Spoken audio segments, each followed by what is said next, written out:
RJ, that was one of, if not the best game of the year for the Seattle Kraken. Afro was fired up to see your friends Shane Wright and Ryan Winterton make their debuts. We got to talk about that. We got to talk about just how complete and solid this game was for the Seattle Kraken. I mean, so many of the things that they'd been struggling with, RJ, they were able to address and figure things out in this one. You get Maddie scoring his first goal, the penalty kill. I mean, there's just so much to talk about in this one, but I mean, probably got to start with the late last minute goal to wrap it up in regulation. I know. I did not see that coming. Honestly, I thought we were headed for overtime, again.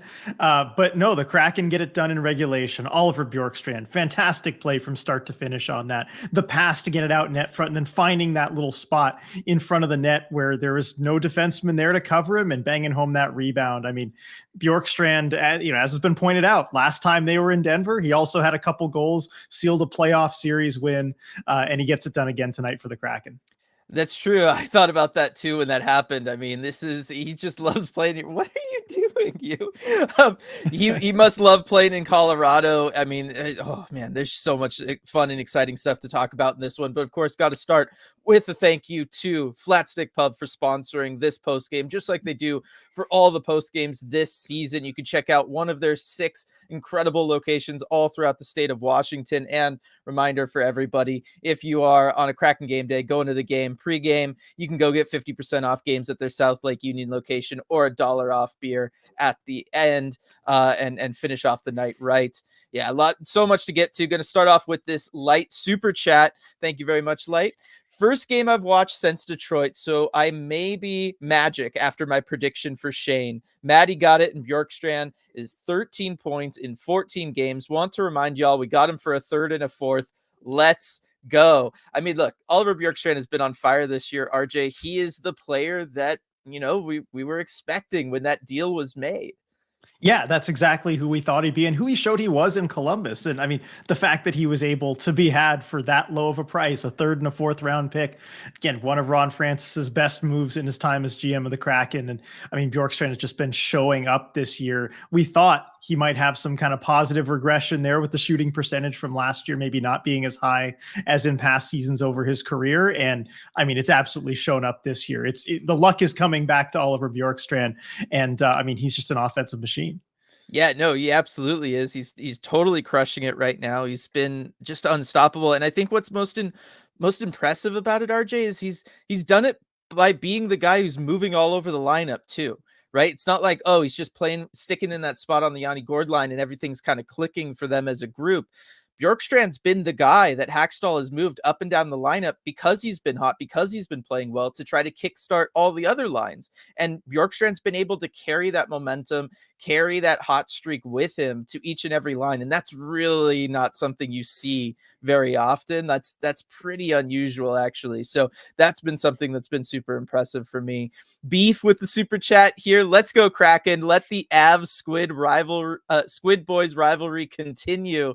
It really did in this one, RJ, right? I mean, we got the kind of fisticuffs between Byron and Vince Dunn. You have the physical play. You have the close game, which is important for all of this, especially when you can kind of throw a dagger their way with 30 seconds left in a game. I feel like that's definitely something that'll help build a rivalry even more so than all the physical shenanigans going on in this one. But yes, this rivalry is really starting to turn into something, RJ. I mean, each and every matchup between these two teams is much must watch. Yeah, it's climbing the list certainly of, the better rivalries in the NHL. I mean, there's just more and more hatred, I think, that's created every time these two teams face off against each other. So much was going on tonight too. Vince Dunn in the middle of a lot of it. But Yanni Gord in there as well, and Jared McCann, taking a big hit. Like, there's a lot of nastiness going on between these two teams, but man, it makes for some fun watching. Yeah, no, it absolutely does. I mean, it's just it's something. And then you throw in the dynamics of, like, having some young kids for the Kraken come in for this one and be a part of that energy and everything. And it's really special. Schultz with the super chat here. Thank you very much. Bjorky, ice in his veins. Needed youth to jumpstart the team. Unfortunately, it took injuries to get the shakeup. Dunn looked good. Beniers, Monkey, gone. That is definitely true, RJ. I mean, Matty Beniers gets his first goal, and it was a beauty. It was. I mean, you saw the celebration too, throwing the monkey off his back. And good to see that play work out for him too. I'm glad it came in that way because, that's the shot that he likes to do, right? Targeting that same spot. We talked about it last post game where maybe I suggested he should vary his shot a little bit, but try and aim for some other areas. But hey, what do I know, right? He pinpoints it just perfectly right over the pad under the glove. And to see him have success kind of on his trademark shot, trademark look, I think that means even more to him. And watching the celebration too, you can kind of lip read. He says, finally, Yes. after scoring that goal. So that was huge for him. And he also had the, getting rid of that monkey off his back on that one. Vince Dunn, though, I do want to talk about as well, because I thought this was Vince Dunn's best game of the season.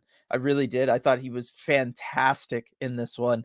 And then, of course, runs into that, injury scare late. I guess we'll hear probably more of that, but Vince Dunn was just involved in a lot. I feel like him on the power play has also been evolving these last couple games. RJ looked better and better for me there. I'm really starting to see the Vince Dunn that we were kind of expecting after the year he had last year, maybe another slow start to this season, but he's really starting to come through. Yeah, and the decisive puck movement on that power play goal to get it over to Matty Beniers while he still had time and space. That's what we were hoping for him last season, that he just didn't bring enough of. And I think he's kind of starting to evolve his game there a little bit, which is what you're hoping when you give him that big extension. Definitely. Light with another super chat. Thank you very much, Light. Kraken are 7-2 in Denver all time. That is impressive. I mean, that's a tough building to win in, RJ, especially against this team, this group that the Avalanche have. That's a really nice record, though. It is. And since the Kraken have come into the league, Colorado has been a very good team that whole time. I mean, there's never been a slouch opponent from the Avs, the whole time the Kraken have been in existence. So that's a great record. I think they just match up well against Colorado. And that's also one of the things that generates these rivalries too, is when you have a team that just maybe isn't as skilled as the other team. I mean, look, the Avs just, they won a cup. They're kind of juggernauts, right? But the Kraken, they just match up well against them. They give the Avs fits, and I think that drives a lot of frustration that kind of goes both ways. They absolutely do.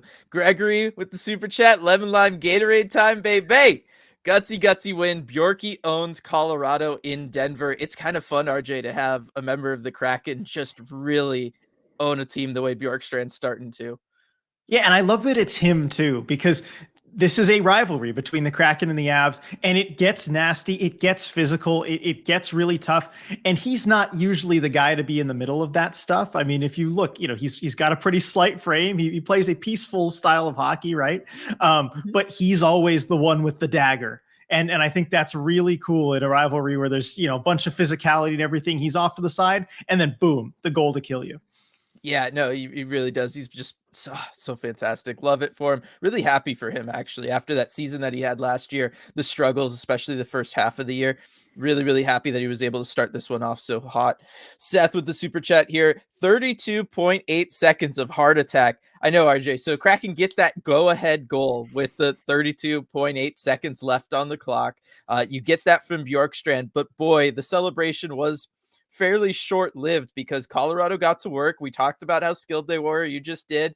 They are dangerous, and yeah, it was a tense little bit there to end the game. Lots of shot blocking.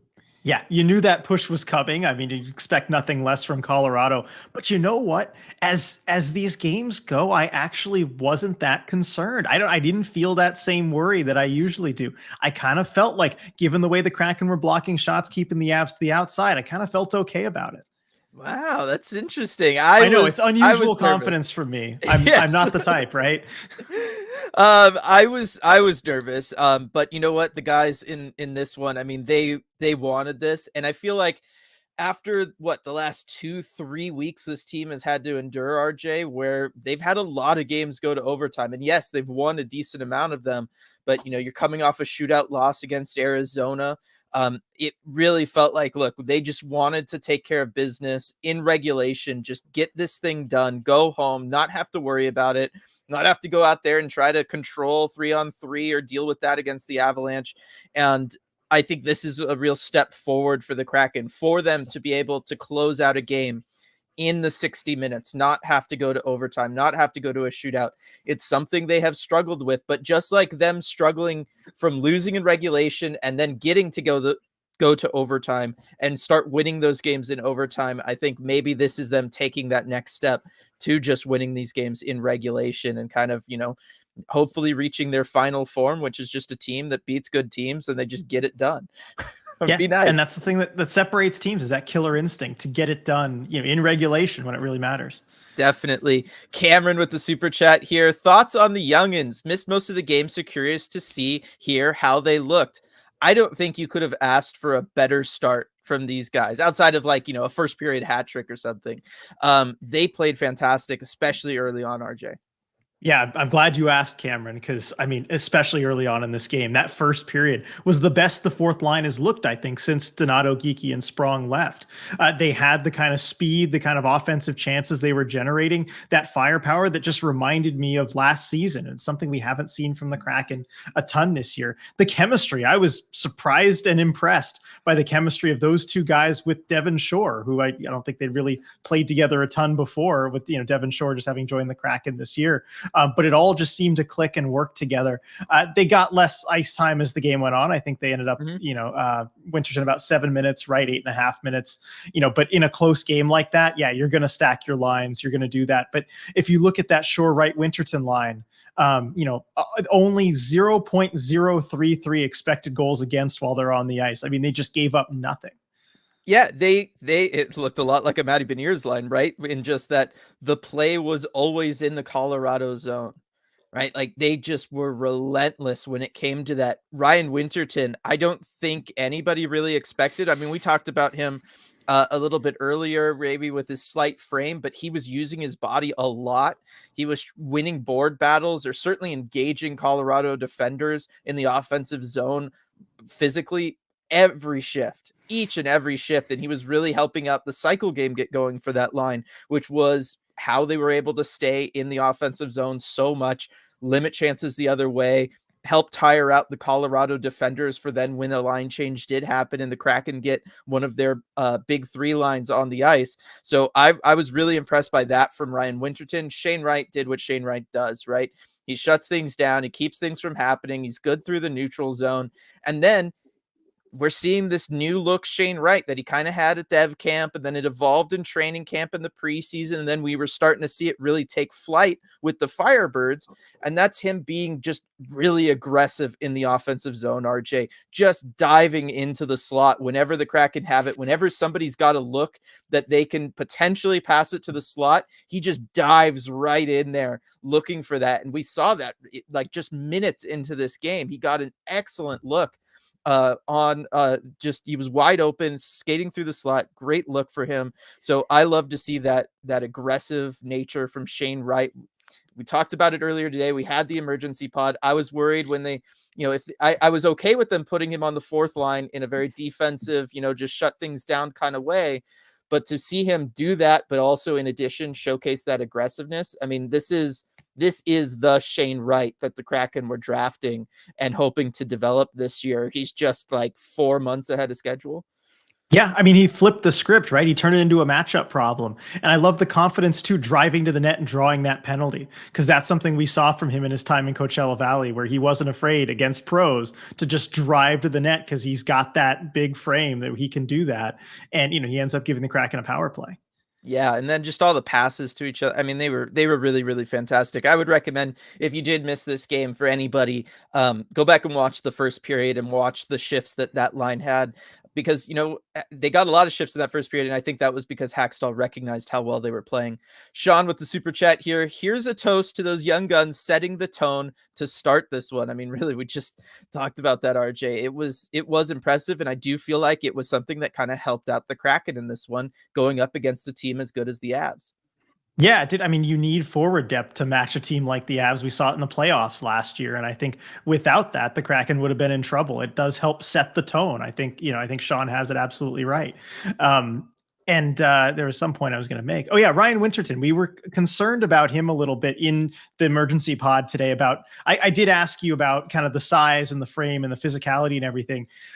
He did not look slight of frame at all to me. I mean, he looked like he belonged there, size-wise. I'm not concerned in the slightest now. No, not at all. He's totally fine, and I was really happy to see him get a shot to be involved in plays. He was going to the net too, or he was passing net front. Each, he did both. He looked really, really comfortable. It makes sense, right? Why they called him up. He didn't look out of place at all. Comic Binge with a super chat. Beniers, aka the Shadow, he's back, baby. Reference to the old pulp superhero, the Shadow. There. Yeah, I mean, Maddie is back. Got Becca with the next super chat. Maddie goal. And we'll talk about it again, RJ. That's something that superstar players have to do, right? That if you're going to be a leader of a team, you're going to be a leader on the score sheet. When then you're presented with an opportunity where an opposing team, especially on a power play, is going to give you time and space to walk in and choose your shot and let you do everything you're going to want to do, you absolutely have to capitalize on those opportunities. Maddie did with that goal. I know you mentioned the shot earlier. It was that same shot that we'd been kind of seeing from him. We were talking about him maybe needing to shake it up. I think it was important though that he was able to use that to get a goal. Again, still could probably shake it up from time to time, but it was really nice to see him score with it. Yeah, it was. I mean, just watching his reaction, I could go back and watch that reaction video just over and over again. His celebration, it's going to be huge for him. It's one that's going to lead like his, TikTok highlight clips kind of thing, right? Where before you get into the actual highlights, you show like him just getting pumped up and all that kind of stuff. That's going to be one of those things, right? As like a beat drops, it's going to be him with just that emphatic two fist down kind of thing. It was really, really great to see from him. And then look on the flip side of it, also, you talked about how few opportunities the Avalanche had when the Shane Wright Winterton line was out there. Matty Beniers with McCann and Yamamoto as well. You look at the expected goals for them, 0.418. Expected goals against, 0.034. I mean, just incredible the way his lines just continue to drive things in favor of the Kraken every Yeah, that's about a game. 90% share. Yeah, it's incredible. And it's just, it's only his second game playing with both of these guys on his wing, right? And you're already seeing that immediate, like, kind of chemistry there. Thought Yamamoto also had a good game on that one. Duthin, shout out for all the blocked shots. Alexiak, Dunn, and Tolvanen, all with some huge blocks. They were, Duthin. Thanks for the super chat. Thanks everybody for the super chats as they continue to just pour in here. Really appreciate it. They did, and they really helped things out because we talked about how chaotic that last 30 seconds was after the Bjorkstrand goal to take the lead. I mean, it was chaotic, but it was also filled with shot blocks, and that's really the story of that. Because look, the Avalanche were moving the puck, RJ. They were moving it at the perimeter. They were getting the looks that you could tell they wanted to get, and yes, Grubauer had been coming up big most of the night. When you can block those shots and they don't even have to get to Grubauer, that's even better.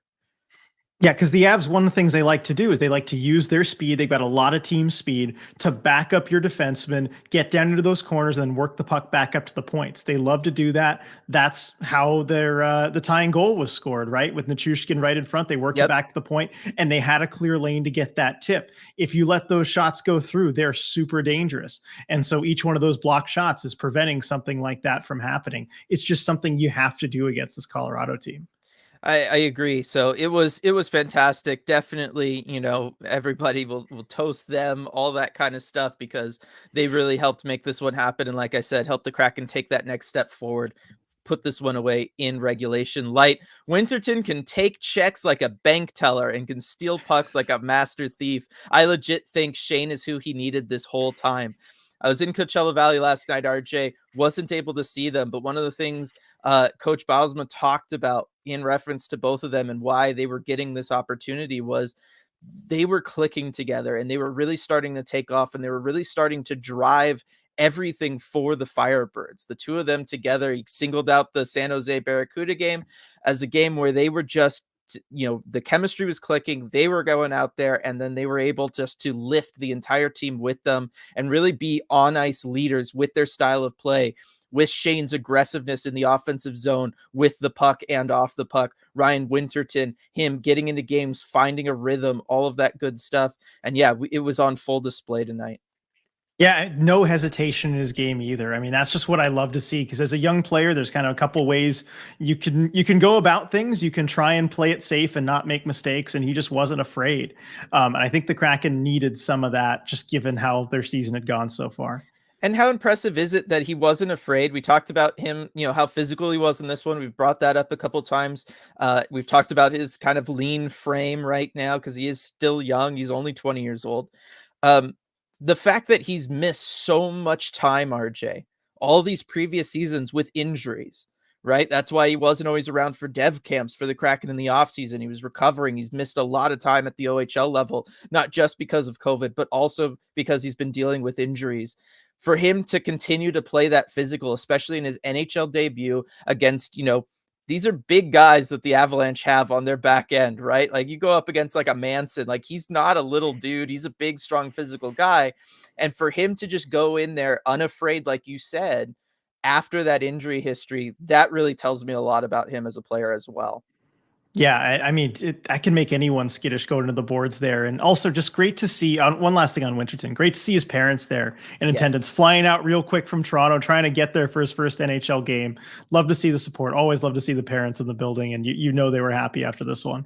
Yep. From Justin Super Chat here. Where has the Lars Deep V been this season? I miss our fashion icon.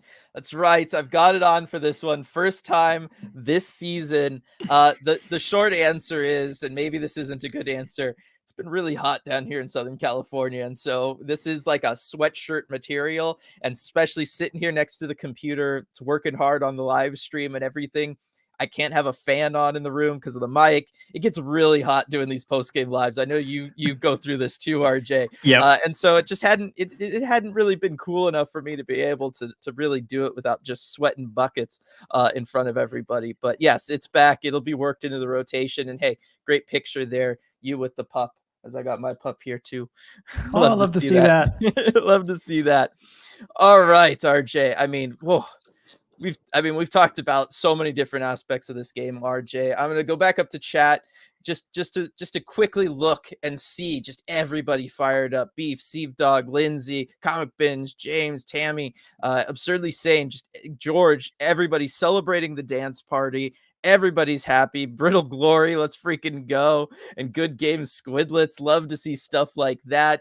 I mean, this one was a really special one, RJ, and I think this is exactly the kind of game that the Kraken fan base needed in addition to the team itself. Yeah, absolutely. I mean, I just after these last couple games, the shootout frustration, I had actually after that night, I had like nightmares about the shootout. I literally dreamed about shootout failures and trying to like pick shooters that were not real people and all this stuff.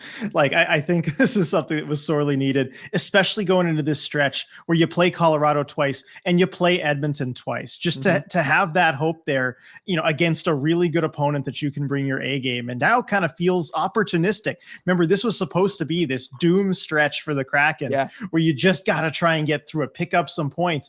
But now, hold on, you beat Colorado in regulation. You've got Edmonton twice coming up. And as I check right now, they're losing to the Sharks 2-1 at the second intermission. Like, this just feels like opportunity now. I mean, this feels like a real get right stretch for the Kraken potentially if they can make this work. It's certainly one of those things where, hey, look, the opportunities in front of you. If you're a good team, you go out there and you seize this and you make it happen. And that's what this felt like tonight with, like I said, the importance of getting it done in regulation, right? The game was close. You were getting chances. You were able to outwork the Avalanche in their own zone. I mean, that is something. I look at the deserve to win meter. It's 71% in favor of the Kraken. They were getting chances. We talked about both the right and Beniers line limiting what Colorado was able to do, which is always a really tough ask for anybody, even players as good as those guys are. And this is, this was them taking that step. This was them saying, hey, look, no, we can be that team. And I love to see that from them. Lindsay, sorry, Belmar, but this was the first game all season. I was actually excited to see the fourth line out there. Yeah, fourth liners generally not who everybody pays the money to go and see, RJ. When you go to a game, it's usually not for the fourth line. Doesn't mean they're not important. Doesn't mean they don't play a big role in everything. But yeah, I mean, this one was definitely like a must watch. You were kind of waiting for those couple shifts each period that they could get out there. I mean, there's just a different element to it. And again, nothing against Pierre-Edouard Bellemare. He does what he does really well. But I think this team is just different. They've got a different swagger about them when they have that kind of skill on the fourth line. And again, it's just not Bellemare's game. The other thing too, and I don't want to belabor this because I think I respect what Bellemare brings, but the PK looked a lot better. And, changing up one of the members of the PK might help with that.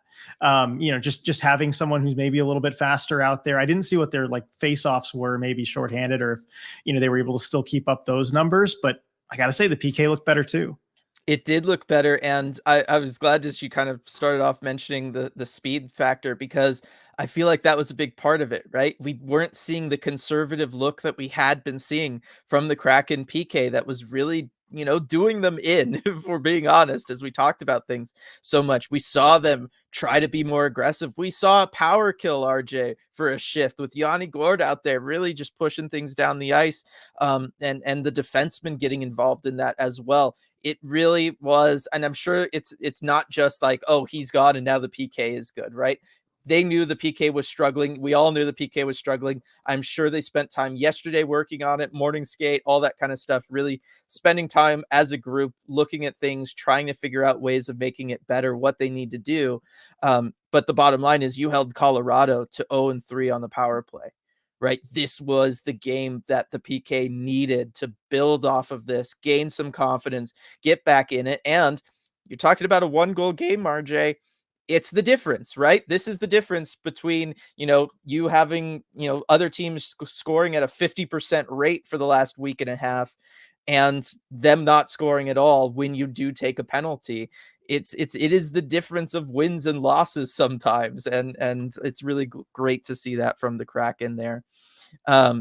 That Selly from Bjorky was smooth, baby, from Casey. It was a good one too. We talked about the Maddie one, but that one was good. Beef Yamamoto was poking pucks all night. You love to see it. I'm really liking him up on Maddie's line, RJ. I know I could call it the first line. It's all, each night there's a different first line as far as ice time's concerned. By ice time, they were actually the first line tonight. They were, though, because they were playing really, really well, right? We talked about them dominating things at almost 90%, right, when it comes to expected goals percentage. But a lot of that is, I really like Yamamoto out there, the way that he is able to kind of, get net front despite his size and suck in defenders, give more time and space to Matty Beniers, or give more time and space to a Jared McCann. Very important there. I'm really, really liking that. Yeah, I mean, he's the kind of guy who just gives time and space to his line mates there and allows them the space to kind of be creative and set up plays. Just makes me wonder, like, how could this guy not work out with like a McDavid or a Draisaitl? How did that go wrong in Edmonton? I'm sure it's Edmonton reasons, because the Oilers can find ways to screw up anything, it seems, as they're losing to the Sharks here in second intermission. But yeah, I mean, it just kind of baffles me when I think about it. No, it is. It's really, really great. And I'm really, really happy for him too. Just given the situation, the offseason that led him to be available for the Kraken. I think that's a big deal as well. It's important to remember that as well. Christian, too many unnecessary penalties for my liking, but happy we got a win without going into overtime. And how about that Firebird boys line? Yeah, we did talk about it, RJ, right? Kraken are able to be perfect on the PK, but they did take 3 penalties, which is more than they had been taking, despite the fact that they were really getting killed by opposing teams' power plays. This is more than we were used to seeing from them. And yeah, a couple of them were not great penalties for the Kraken to be taking. Yeah, I mean, at certain times, I think they were lucky not to get burned. I think of especially late in the game, the Schwartz retaliation penalty there, where, like, from a guy who knows better, from a guy who really often knows better, and it's not like him, but you do have to clean those things up because eventually they will cost you. Definitely. And then we saw Vince Dunn kind of get into things there. Also, didn't get the fighting major, just roughing. It was just roughing. That was kind of odd. Yeah, because I think it's off. Yeah. They wanted to give Colorado the extra 2. I guess you could call it a fight and still give them the extra 2. I don't know why they didn't do that. It was very strange. Very few times will you see guys trading punches like that, checking the gloves as fast as they did, and only get roughing. You see the super chat from DJ Singleton? Oh, no, I did not. Go ahead. Here, I got it. Super chat from DJ Singleton. Thank you very much. Maddie, 9 for 15 on faceoffs. Wenberg, 7 of 21. Yikes. Well, Dylan, I think you would want to support this, right? I given your theory. I thought about bringing it up. I didn't want to bring it up and just continue to do the same old shtick that I always do. But the bottom line is, yes, I noticed the fact that the Kraken lost the face-off battle, but they won the war, which was the game. And Matty, he was feeling things tonight. Goes out there, gets the 60% face-offs. He's getting shots. He's driving possession, all that good stuff. So somebody had to pick up that slack and make sure that the Kraken weren't going to be ahead when it came to face-offs. Yeah, I mean, Simple as that's that. got to play your role, right? Yes. Also, I just want to point this out because I see it down here in chat. Rebecca checking in from second intermission at the Shark Tank. That must be a fun one. Rebecca, let us know how the pre-scout's going for the Kraken's next opponent. They play Edmonton next. It could be very interesting. I'm just so excited for these two games against Edmonton coming up, given the dumpster fire they are right now, given the drama in the Edmonton media. I know I don't want to go in too much on it, but it's going to be entertaining. There was things like that said before the Calgary game. I'm just a little all right, fair enough. It's still Connor McDavid, right? We've watched him and Draisaitl just decimate us. I'm shy. All right, well, maybe you couldn't figure out where I was going with this, but I was gonna say also I'm excited to watch the second of those two games on the 15th with everybody for our live commentary with the patrons, with the Terror of the Deep level patrons. So that's where I was going with that, trying to do the sneaky plug for the Patreon here. Although I guess I can't get too excited. It's Connor McDavid, right? No, you did. You had the right thought. That's on me. I wrecked that. I'll make up for it by saying we are dropping a new Red Glare over on the Patreon. There's a link in the description below tomorrow morning, and that is we cover all the other teams in the Pacific Division. We talk about how they're doing, what's going on with them. Are they legit? Are they not? You actually get to hear us disagree a fair amount on this one, which is unusual, but I know people enjoy. So there you go, everybody. You can go and check that out at the Patreon. Link in the description below. Tell us which one of us is right about Vancouver. That is definitely where we got the most heated on things. Definitely. The base 6, my dog is having surgery tomorrow. Wish us luck. Of course, definitely. Wish you luck. Wish your pup luck. Hope everything's all right there. Coop, crazy game. I don't know if our PK actually was good or Colorado was just out of sorts on the power play. Lol, maybe a little column A, little column B. I know we talked about it already. I think the Kraken were just good on this one, RJ. I think they were aggressive. They were keeping the Avs on their heels. It's the power kill type of stuff we hadn't seen from the PK previously. Also, I like Jake Admiral Akbar has entered the chat. Yes. Lindsay, thanks a lot, RJ. They're going to lose 6-5 now with hat tricks from McDavid and Draisaitl. Sorry, everyone. I mean, yeah, we don't know. We thought this was going to be the bounce back game for the Oilers, and it hasn't been so far. So, maybe they are just really the bottom is just fallen out completely for them. Dalek, a lot of those penalties were to placate the Denver crowd, in my opinion. Alexiak made short work of that Avs player. I mean, that was a really tough situation. It kind of touches on a little bit what we had talked about after that Arizona game, just in the fact that, look, Jamie Alexiak's a big dude, right? He is strong. And so he, I don't think he did anything in this one that was dirty. There's a reason I think the penalty wasn't called. Do you think the penalty that was called on Larson just a little bit later was a little bit of a makeup call though, RJ? Because a little bit, yeah. I mean, I know certainly after that play, the Avs were looking for a call there. That is how those things tend to go. But yeah, unfortunate situation. Really hope Lekkonen's okay, because you hate to see a guy go to the boards like that. Oh yeah, it was really, really rough. Christian, this was the most satisfying win so far this season. I mean, it had everything, right? RJ, it was like the first time where it wasn't like, I don't want to say escaped with a win or like, oh, we held on or whatever. I mean, I think that Detroit finish was still exciting because you tie it up with about a minute left and then you win it with just 5 seconds left in overtime. But like I said, I'm just going to keep coming back to it. I know I probably sound like a broken record and everybody's tired of hearing it. There's something to like kind of finally being able just to finish off a team in regulation. It's just been such a story for this Kraken team going back to the previous road trip where it was just every game was destined for overtime, except for the weird Florida bounce where it didn't go to overtime, that one. But you were looking at the Kraken playing like 5 straight games that were basically or should have been overtime games. And then you start this road trip off with what happens in Arizona.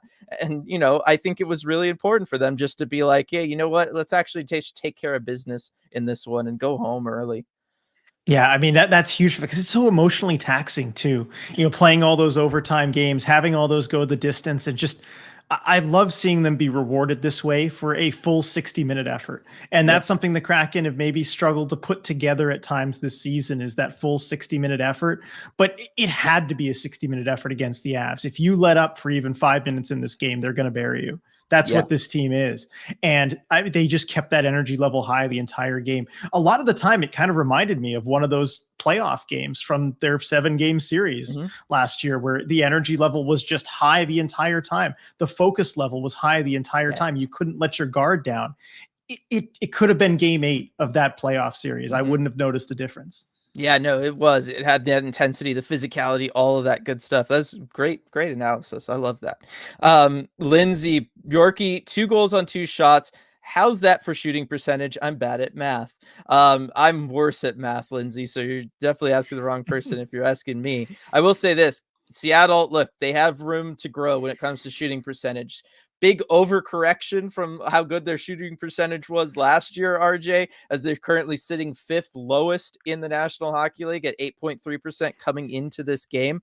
I will point out, though, below them, RJ, 3 of the 4 teams below the Kraken when it came to shooting percentage entering today, also Pacific Division teams. You got both Alberta teams and the Sharks.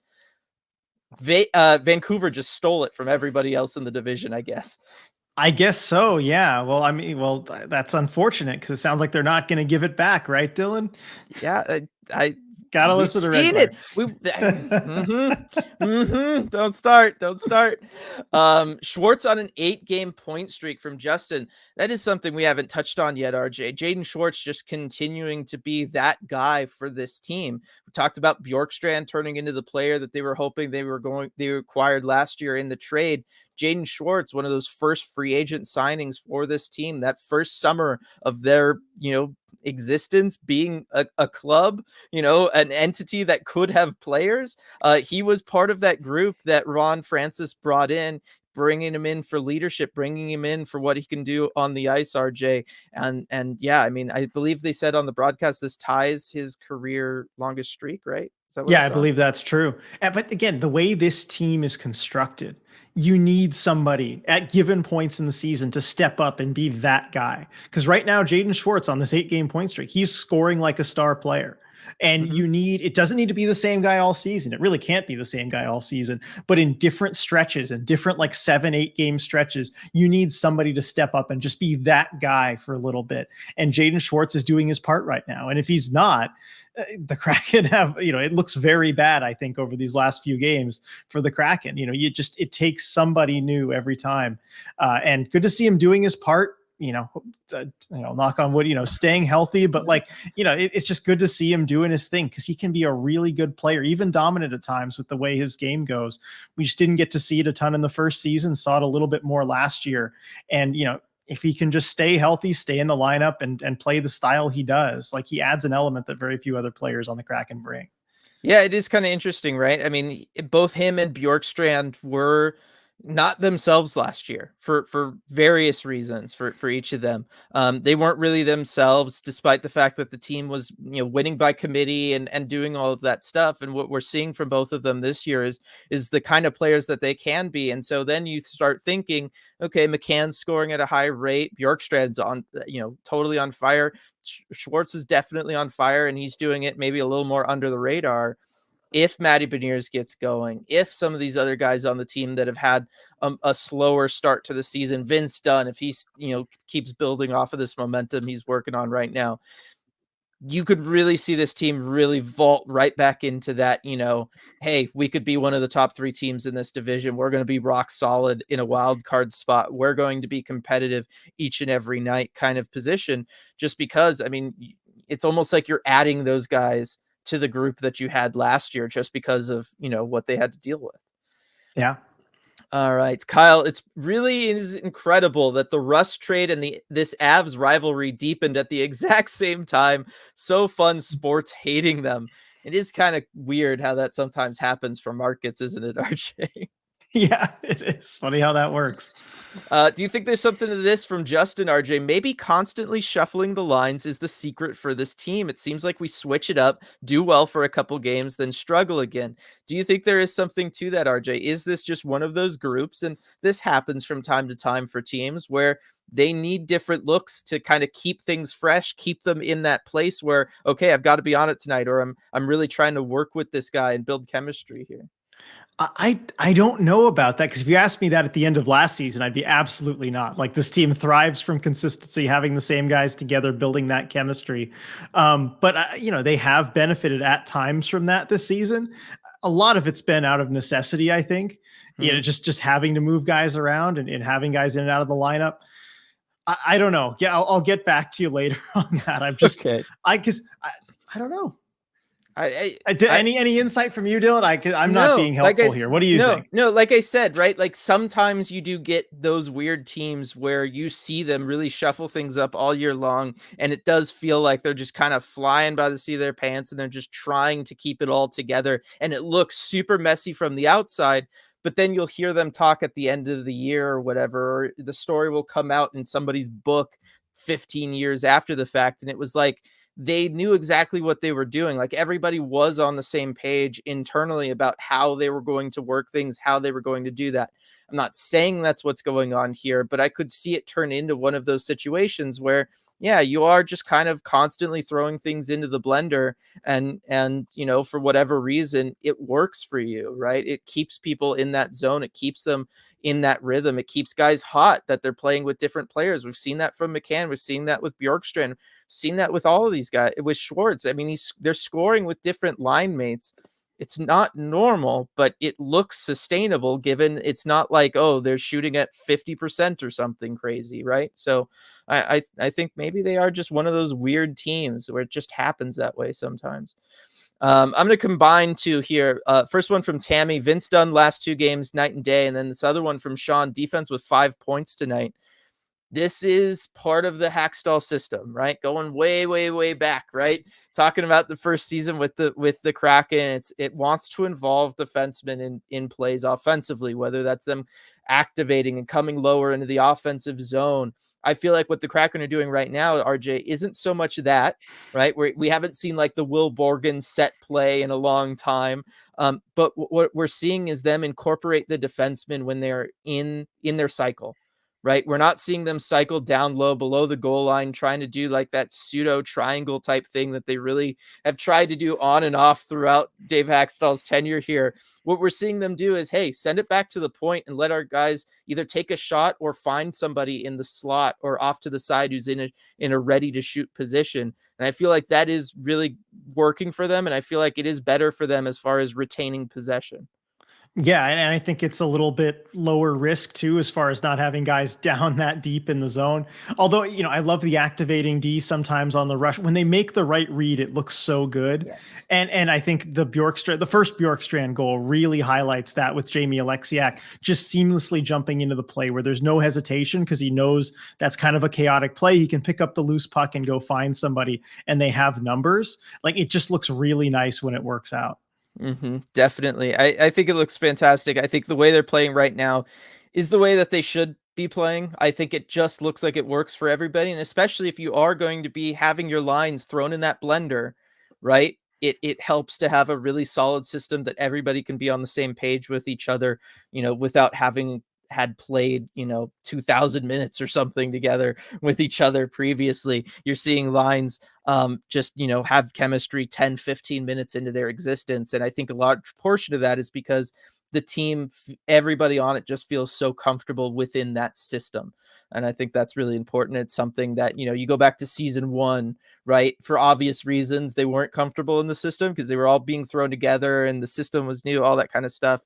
This is where you start seeing that, not patience, but that continued, there's a word I'm looking for, but when you play for the same guy for 3 years, you learn what he wants from you. That's Mhm. what I'm trying to say. Shame the season Avs rivalry ends on Monday. Let's be honest, we should be beating them on January 1st in the Winter Classic is what Sean's going for there. Yeah, I mean, it does feel bad. Like, these games are so entertaining, RJ. It does kind of feel bad that, like, the last one's on Monday until potentially the playoffs. I know. I know. Shame they're not in division. It'd be so fun to play them more often. As much as they are a good team. Maybe you don't, but like, look, the Kraken do well against them. That would be fun on the Winter Classic ice to play against them. Although those games are always a little wonky, and I feel like you wouldn't see the full potential of the Kraken Mhm. Avs type game because you'd have all the other stuff going on. Yeah, well, Viren, I like this one. That sure was an Avs game. Always close, never ever comfortable, but a satisfying win. It pretty much sums them up pretty perfectly there. Yep. I would say. Sean, different Sean, I think. Tolvanen could have had 2 or 3 tonight. He seemed to contribute to a lot of great stuff. This was a game I was just kind of waiting for Tolvanen to score. RJ, it felt like, right? It felt like it was his night. Wasn't able to get one going, but he's playing well too. I mean, there's just everybody's playing well in this one. They look great. Yeah, and he was around a ton of offense too. I mean, like that on that final goal, he's the one kind of jamming that puck toward the net, creating the rebound for Bjorkstrand, being in the right spot. He's doing all the right things. Oh, definitely. Daniel pointing out we've got as many regulation wins as Toronto. So there you go. They're a team that can finish, but can't make a save. We're a team that can make a save, not always finish. The same. Everything equals out in today's NHL in a salary cap world, right? Uh, James, way under all the positives of the night, they still blew a 2-goal lead. That they did. Yep. Um, We've now mentioned it. We can move on. Oh man. Coop, I don't think it's up to debate anymore that teams are taking liberties with McCann. It's every game now. I know someone gave that guy a light bump after, but I really feel like something has to change. We did see that again tonight, RJ. It was early on in the first period, and again, it was kind of like I think McCann was the guy to give him a bump later on. Like, he had to kind of stand up for himself again, but it does seem to be just pretty blatantly obvious that he is being targeted.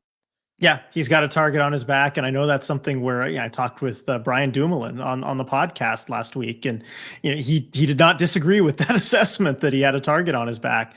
That's something that the team knows, they kind of acknowledge, and they've got to do a better job of dealing with that. Yeah, I mean, right after that hit, I don't like the angle of attack on that hit. Thankfully McCann was okay, but certainly the way he's coming across the body, an inch or two the other way, and he just makes head contact, and you have another really bad hit. Also, he could fall into the boards on that spot on the ice.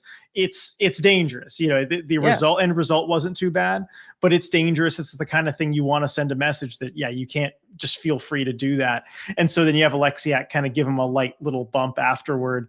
But not, I mean, he might as well have just been like kind of finishing a check. I don't know if that was even intentional. And then you do have Yanni Gord, though, to his credit, in the next period, go up and get in O'Connor's face and was saying something to him. And, on their way to the bench, the refs were, all right, stop, that's enough. But he was getting in his face afterwards and kind of gave him a shove, really unprompted otherwise. So I think that must be what it was about. Definitely. Sarah, having 2 shots on goal in the first 15 minutes of the third had me a bit worried. Very glad they were able to get back momentum even after the Nichushkin goal. This is what I'm talking about. Like, this is one of those things where if the Kraken do go on a run, which I think they have the chance to, and we obviously all hope they do, this is one of those games where you really look back, and that could be a sequence where it's like, hey, that's where things change, because momentum has been something the Kraken have struggled with a lot, whether it's taking a penalty and then giving up a power play goal, or just coming out flat in a second period, RJ, which was something we didn't see tonight from them, which was really, really nice and refreshing to see from this Seattle Kraken squad. I think this is the game that we would all look back to and say they figured it out. Yeah, and the responses I liked to all 3 goals, the response shift right after all 3 goals that they allowed, I thought was impressive too. I mean, you don't want to come out and give up another weak shift, give Colorado a chance to double down on that momentum, and I think they really didn't let them do that. Yep. Dexter, 140 people in here. Like the stream, please. Thank you very much, Dexter. Sean, the future is bright, family. I love it, definitely. And then B, Wright was on the power play for a bit, which I thought was cool. That whole fourth line just clicked really well. Winterton especially just looked great all through the first. That is something we haven't talked about with Shane Wright, RJ. We talked about how great the kids looked in this one and all that fun stuff. He did get some power play time on that second unit. That was something that surprised me. I don't know about you. No, I wasn't expecting that. Certainly for me getting any power play time. I know Hackstall has been careful about the different situations that he wants to put on Shane's plate there. But yeah, he gets. I'm just checking a minute 24 power play time. And you look, we know that's an area that he can perform in. He's got plenty of experience on the power play in Yep. his hockey career generally. But I think that speaks to the trust that Hackstall has in him and wanting to kind of get him into those situations that can help build that confidence. Yeah, no, I'm really, really intrigued to see how they can continue and how they can build off of this performance because it was a really good like jumping off point, both for Wright to get his feet wet again in the NHL and obviously for Winterton to make his debut. This was a really solid game, going to Yeah. give them a lot of stuff to build off of. And with Eberle out too, it does open up a spot on the power play. Like you do have one more spot there. You've got to fill it with somebody, and I like that they looked Shane's way. Definitely. Books Fear. I think I saw you at the Coyotes game. So nice to see Maddie get the goal. Definitely. And yes, come by and say hi at those Coyote games, by the way. Like it's totally fine. You're not gonna bother me. Love seeing everybody. Love seeing everybody that I was able to talk with at that game. Um Bjorky has to get the hat just for the game winning goal from Schultz. Yeah, I mean, do we know who's gotten it? I know we're 50 minutes into Uh, this. no, I don't know yet. I don't see anything that's been posted yet about the hat. Although I will add this little tidbit that I'm seeing reported from the post game strums and everything about Ryan Winterton deciding to go no bucket in his warm up Hmm. tonight, for his first NHL game. And apparently, I guess the decision, like why'd you decide to do that? Decision was made because he said I go to my stall and there's no helmet there. Well, that'll So do it. yeah. Somebody was helping give him a little push in that direction, it sounds like.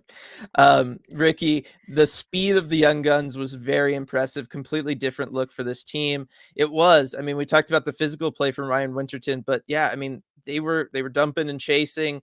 Devin Shore, I feel like that's something that we haven't talked a lot about with him this year, RJ. How many breakaways or odd man rushes has he been a part of? It's not something I always thought of for his game. Maybe I just didn't watch him enough, but it's certainly been a thing. It has. I did not know he had that in his bag. Honestly, I feel bad. I still sometimes confuse like what I know of him from Drew Shore.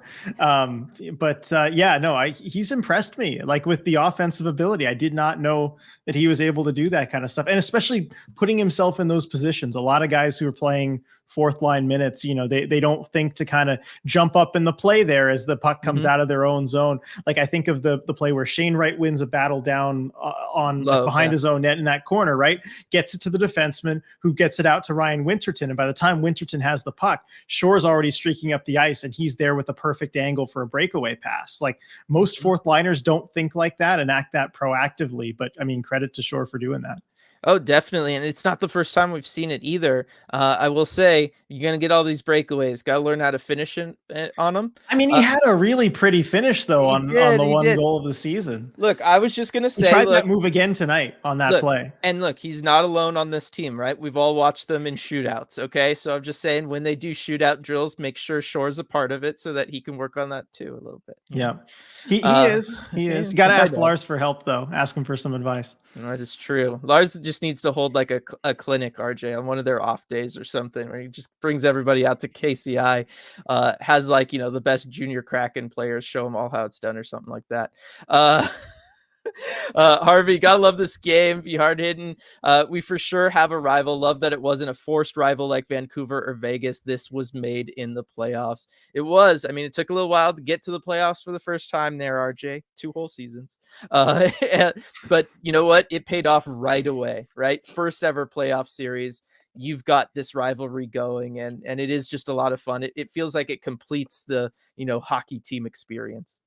Yeah, absolutely. And I like that it's not one of those forced rivalries too. Even if stuff did happen organically a little bit, you'd always wonder like, okay, well, this was kind of supposed to be the rival. How much is that? How much is, what's actually happened on the ice? There's no wondering with this. Nobody predicted the Avalanche from the start. It's truly organic.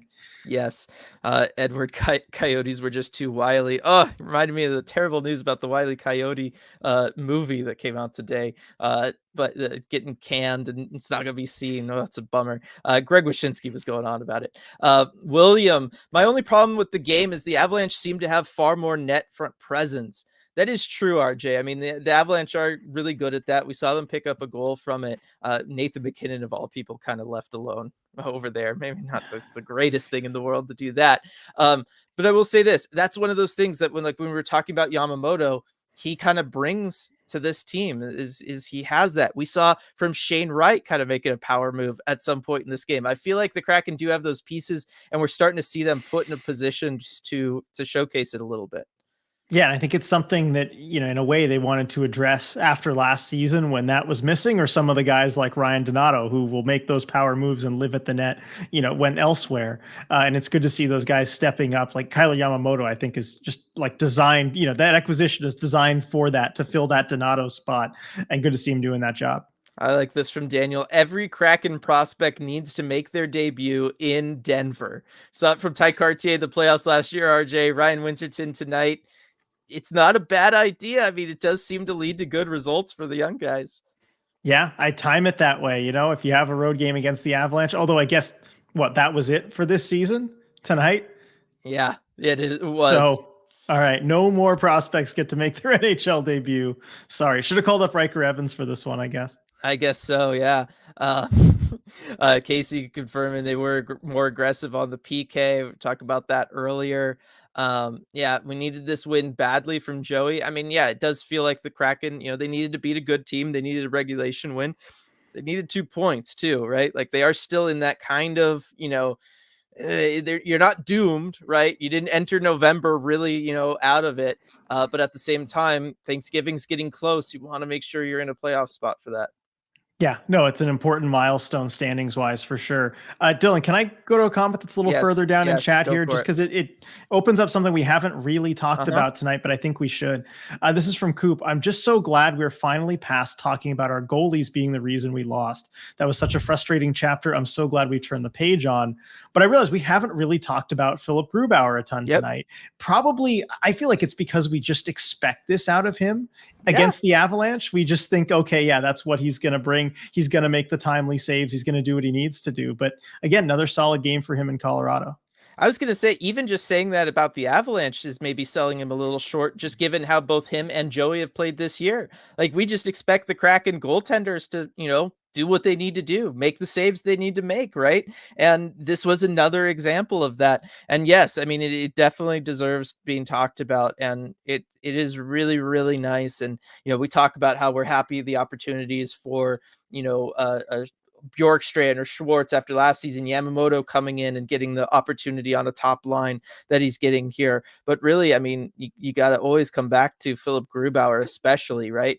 Just like with Jaden Schwartz, one of those free agent acquisitions brought in to anchor this crease, really, right? He was brought in to be the guy, and things didn't start the way that they should have. And that's really tough when you're going to a new team, especially a team that hasn't existed before, and you are the guy that they have had, and then you have a historically bad season that just there's no precedent for from anybody. That's got to be really, really tough on somebody. And for him to battle back through that and then enter last year, start to look good, then get injured, have to battle through the injury, have to battle through the fact that the other guy's getting all the goal support, right? Just for him to be able to finally be in a position where he can be the guy that he was brought in to be. And we're seeing him be that night after night after night, to the point where we're not even acknowledging it anymore. It's been a really, really special journey. I'm not sure that there's been any other journey with one specific player quite like it for the Kraken, RJ, as far as, us just following it and getting to this place where it's just like, it's almost like in a weird way, like you raise somebody up and now you're like, all right, you're good. You're on your own. Like, No. we're focused on something else. You're good. Yeah, no, as Coop adds here, what an exciting new reality. It really is, though. But it's a reality that I'm definitely glad for the Kraken to have. I mean, there's just chat going on forever in this one. Definitely not going to be able to get to it as we kind of close things out here. Is there anything else that we haven't talked about, everybody, that you would like? You can throw it in at the bottom of chat here. I see everybody's posting that the Sharks are up now 3-1 over the Oilers. I'll go ahead and make this a last call for any of the things we haven't talked about. Is there anything you want to talk about, RJ, that we haven't? Let's see. I mean, there's so many moments from this game. I'm just trying to kind of remember them all, that, the ones that stood out to me. Gosh, let's see. I don't know. Even, I'm enjoying some of these comments here that'll be left here, about Grubauer and everything. yeah. But yeah, no, I got nothing for now. I'm with Tammy. I did like Gru's purple helmet. I always love when he breaks that one out, RJ. It looks beautiful. Like, it looks really, really Yep. good. Love the hockey fights And I game love that tonight. he wears it in games too. A lot of goalies will do just kind of a limited thing they'll wear in practice, Yep. then auction off. But no, Grubauer wears it in games. Usually, at least last year was for the whole month. That's real commitment to it. Yeah, no, it's definitely it's absolutely fantastic. See this from Joshua. Can you explain how the Schwartz penalty wipes out the second part of the double minor and gives Colorado a power play? Yeah. So basically, with the double minor, because there was also a minor to was it Vince Dunn? Yeah, Vince Dunn, Yes, who was Vince Dunn. involved in that altercation. Right. So those two kind of cancel out. So you have the 2-minute power play for the Kraken because of that extra minor there. And so the Kraken were, I believe, like a minute and a half in to Yeah. that power play or so. So they're already on the power play. And then you have the Schwartz penalty. And so what that does is now it's 4-on-4 for the 32 seconds, kind of the same way as if there was just one penalty originally called. And then Avs go onto the power play for the remainder of that 2 minutes once their guy comes out of the box. Yep. There you go. Good explanation there. Love it. Yanni still wearing the neck guard is good to see. More than a token one night thing from Coop there. Yep, Yanni still got it on. I noticed that the Arizona game as well. Daniel, do we run shorter shifts in Denver due to elevation? Maybe we should run shorter shifts all the time. I don't think that they do. We talked about this a lot last year during the postseason. What we've heard is that actually, if you're just going into Denver for one game, it's not so bad. The elevation doesn't really get you. It's that when you have to go multiple days that elevation that it starts to wear on you. And so it's actually much more of a problem in the postseason because you'll play one game, have an off day, then you got to play another one. And now you've been in Denver maybe 4 nights, right? And it starts to really add up on you. And so that second game can be a lot worse. But what we heard was on these, just kind of one-off trips in, out, the guys are still pretty good and it doesn't seem to affect them. And I didn't notice shorter shifts tonight from anybody. No, I didn't. Actually, the Kraken happened to get caught for a few long shifts Yeah. unintentionally, but yeah, no, I didn't notice that. Yeah. And hey, the way the Kraken are able to hold things in the offensive zone, they're able to, make all the long shifts on the other team, and that's really fun to see Yeah. there. So love to see that. I'm just gonna say the one thing we haven't talked about, Adam Larson. I know I'm wearing this. I was wearing it earlier today anyway, but two more assists for him. RJ, no registered shots on goal. All of his got blocked tonight, but he's still, I mean, he's working for it. You can still tell he wants it bad. Oh yeah, definitely. Wait, does he have a point yet? Did he have a point yet? All I season, yeah. no, yeah. So this was his first 2 points. Oh, okay, got it. Adam Larson is no longer pointless. No points at Adam Lars. Yeah. Good for him. I know he's saving. I know he's saving that first goal though for when you're in the building a little bit later this month. That would be really cool to see. Look, you don't have to save it for me, right? You can score whenever you want, help out the team, do all that stuff. But yes, I wouldn't mind seeing it live in person either. Thank you everybody for joining us for this one. Still got a ton of people in here going over the hour mark. All the super chats was awesome. All the engagement, reading all the comments, just seeing everybody happy, enjoying a dance party again. Like, it's just so much fun when we get these really great games and the Kraken win on top of it, RJ. Like, or maybe it's when the Kraken win and we get a good game on top of it. That's There you more go. so what it is. Yeah. So just want to thank everybody. Definitely also thank Flatstick Pub for sponsoring the post game lives. Again, Kraken gonna be coming home here soon, so make sure you go to that South Lake Union location if you're going to the game. Show them your ticket. You get 50% off games before the Kraken game, and then after the game, you can go watch us on your phone, right? Over there at Flatstick Pub and get $1 off beer while you do it. It's a great deal. So just want to throw that one out there. Go for it. I was say I just next home game. It's another Saturday game too. You got the UW football game again, another big one against number 13 Utah, 12:30 p.m. You can watch that whole thing, roll right into the Kraken game. I mean, just makes for an awesome Saturday at Flatstick. Definitely good one. All right, everybody. Thank you so much for joining us for this one, and we will see you all next time.